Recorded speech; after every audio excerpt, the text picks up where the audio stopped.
Our book today in the Thom Hartmann Book Club is Under the Influence, Putting Peer Pressure to Work by Robert H. Frank. And I'm reading from the prologue.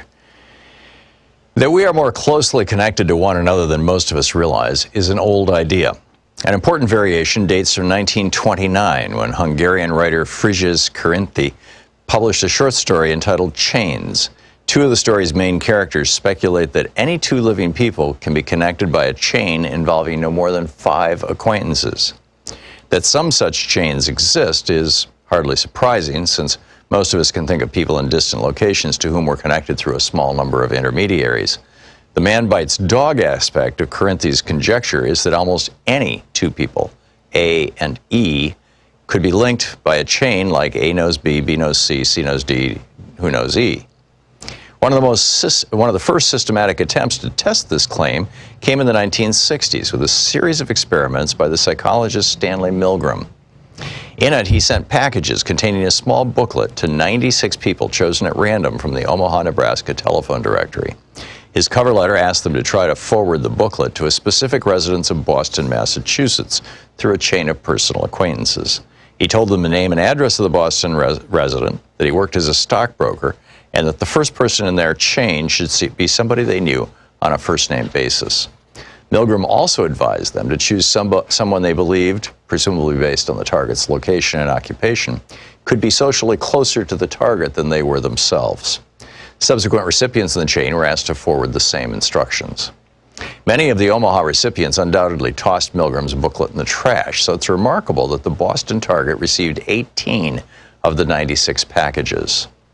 The average number of links in the 18 chains was 5.9. But the now familiar expression 6 degrees of separation would not gain broad currency until many years later, when John Guare's play by that name premiered on Broadway in 1990. The concept became a meme in full when 4 Albright College students introduced 6 Degrees of Kevin Bacon in 1994, a game designed to measure the professional proximity of an actor, living or dead, to the American film star Kevin Bacon. An actor has a Bacon number of 1, for example, if he or she appeared in the same film with Bacon. Someone who appeared in a film with another actor who appeared in a film with Bacon has a Bacon number of 2, and so on. The average Bacon number is 2.95 among actors who have one.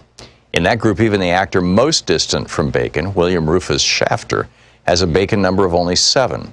Shafter, a Union Army officer during the Civil War, appeared in 2 films in 1898. For academics who study social connectedness, the 6 degrees concept gained little traction until 1998. That's when the sociologist Duncan Watts and the mathematician Steve Straga published their landmark paper, Collective Dynamics of Small World Networks in Nature. In the years since then, this paper has provided the mathematical foundation for the analytical tools that social scientists have been using with such remarkable success to study how ideas and behaviors spread through populations like infectious diseases. It has already been cited by other scholars more than 38,000 times and is one of the few papers ever published to be among the most widely cited works in multiple disciplines. In his 1976 book, The Selfish Gene, the evolutionary biologist Richard Dawkins coined the term meme, which Webster now defines as an idea, behavior, style, or usage that spreads from person to person within a culture. The meme is to cultural transmission, Dawkins argued, as the gene is to biological transmission. One of Charles Darwin's central insights was that natural selection favors genetic variations that enhance the individual organism's ability to survive and reproduce. Much of the time, the same variations also benefit larger groups, but often not. For example, an inclination to cheat when no one's looking might benefit individuals, but widespread cheating almost always makes matters worse for groups. It is the same with memes. The memes that propagate most successfully are often ones that benefit both individuals and groups. But here too, not always. As the legal scholar Jeffrey Stake has argued, ideas should not be treated as inert products, but as living things that sometimes exert some influence over their environment. Some of the ideas are more adept at surviving than others, and the ones that survive will not necessarily be good for humans. It is often hard to evaluate whether a specific behavior even qualifies as a meme, and if so, whether its consequences on balance are positive or negative. Yet sometimes the evidence is clear. We know, for example, that the strongest predictor of whether people will take up smoking is the proportion of their close friends who smoke. Smoking is thus clearly a meme. The negative health consequences of smoking are also conclusively documented, and most smokers themselves express regret over having started. By definition, then, smoking unambiguously qualifies as a socially destructive meme.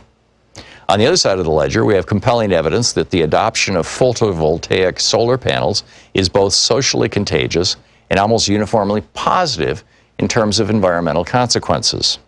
Accordingly, few would object to calling the practice a socially beneficial meme. Adam Smith, widely considered the father of economics, is often cited in defense of the claim that competitive markets produce the greatest good for the greatest number. The book is Under the Influence by Robert H. Frank.